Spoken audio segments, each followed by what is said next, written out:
Dari umur 13 tahun udah merantau jauh, ninggalin ibu bapaknya untuk belajar Al-Quran di Al-Azhar University di Kairo. Universitas paling bergengsi, paling kredibel untuk orang mengkaji Al-Quran.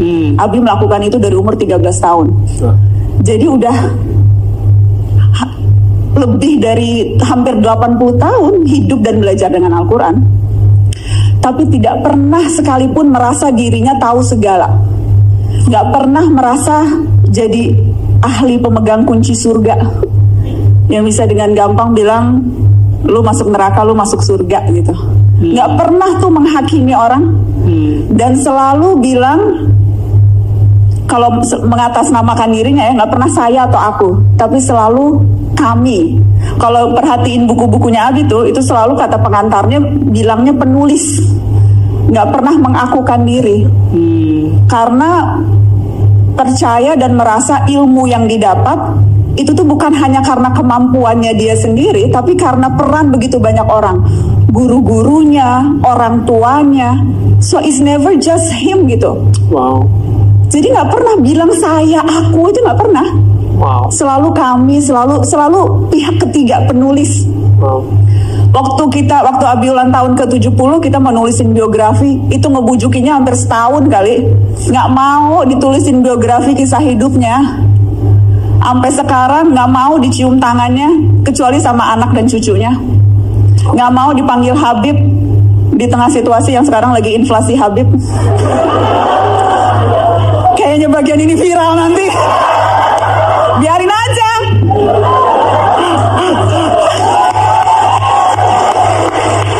Tapi itu nggak mau gitu. Karena selalu bilang Habib itu artinya orang yang dicintai dan mencintai. Itu artinya Habib. Jadi nggak cukup kalau lu hanya dicintai, dicium-cium tangannya, diluk-lukan. Lu juga harus, hati lu tuh harus penuh cinta, nggak punya kedengkian, harus selalu rahmat, harus selalu terbuka pada perbedaan. Itu mencintai kan seperti itu. Wow. Jadi gue belajar banyak banget dari Abi. Setiap kali ada sesuatu yang dia nggak tahu, dia selalu nanya ke gue soal hukum, jadi iya nanya. Kalau mau lagi nulis sesuatu nanya. Setiap pagi sepanjang ingatan memoriku ya, dari mulai aku bisa ingat, dari mulai aku kecil sampai sekarang, ritual paginya tuh nggak pernah berubah.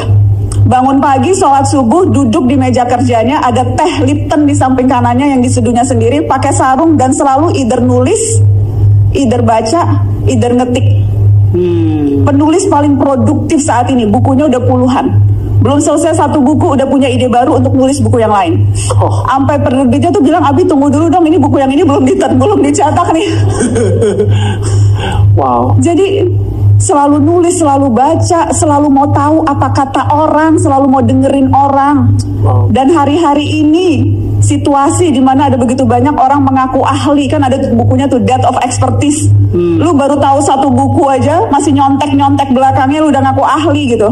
Keluar deh di media sosial merasa ahli segala hal. Di tengah begitu banyak orang yang sekarang begitu mengklaim kebenaran. Ya. Abi itu contoh buat gue yang luar biasa. Karena dia tahu banyak sekali hal, tapi nggak pernah mengkerdilkan orang lain. Wow. Tahu kan? Dan itu tuh jadi panutanku tuh itu. Ya. Panutanku tuh Abi Quraish, panjang umur, sehat selalu ya Allah. Aku tuh selalu aku tuh selalu deg-degan banget setiap kali bicara Abi, karena aku ngelihat Abi makin tua, 80. Dan makin, aku inget tuh aku kemarin ngobrol, kayaknya nggak akan pernah siap deh. Kita nggak pernah siap melihat orang tua kita tua ya. Aku tuh tinggal di rumahku tuh bener-bener di belakang rumah Abi. Jadi aku tuh setiap hari jalan kaki gitu ke rumah Abi, setiap hari ketemu. Tapi setiap hari tuh ngelihat, kok kayaknya Abi makin tua dan aku makin deg-degan ya Allah. Aku takut banget Abi meninggal. That's my biggest fear, kalau Abi meninggal gimana? Ya itu terus-menerus yang sampai sekarang aku lakukan tuh belajar tawakal, belajar Artinya apa tuh? Tawakal itu kata Abi itu dari kata wakilu dan yakilu, mewakilkan, diwakilkan. Jadi kalau kita tawakal itu kita menyerahkan urusan kita, minta diwakilkan kepada Tuhan. Oke. Tapi kata Abi bedanya kalau minta perwakilan manusia sama perwakilan Tuhan. Perwakilan manusia tuh kita biasanya ya udah terserah lu deh, wakilnya lu melakukan apapun gitu. Udah gua wakilin, you do what you have to do gitu. Tapi kalau kita minta urusan kita diwakili oleh Tuhan, it doesn't work. Terserah Tuhan. Maksudnya we have to put the effort juga.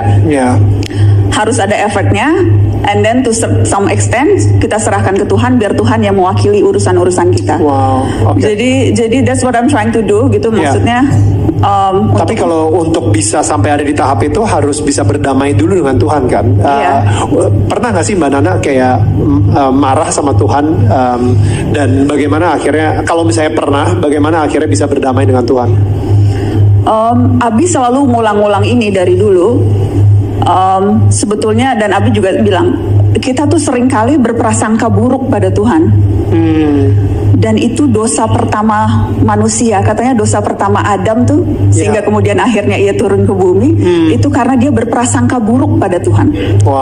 Padahal Tuhan itu maha baik, maha mencintai umatnya, dan selalu mau menerima cinta umatnya.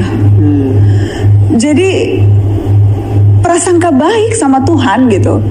Jadi ketika ada sesuatu yang rasanya nggak sesuai keinginan kita, kalau kita suuzon nih, berprasangka buruk sama Tuhan, kita selalu merasa memang ini karena kita berdosa, kita dihukum. Karena mungkin kebanyakan nonton film sinetron-sinetron yang azab dalam kubur itu loh, tahu kan? Gue suka prihatin banget tuh, karena di situ tuh digambarkan Tuhan tuh jahat banget. Kalau manusia berdosa, kubur lu akan diobrak-abrik, akan tahu kan, akan ada petir, akan terbuat gitu ya kan? Bangun lagi. Jadi nih pola pikir kita tuh seolah-olah Tuhan tuh jahat. Padahal Tuhan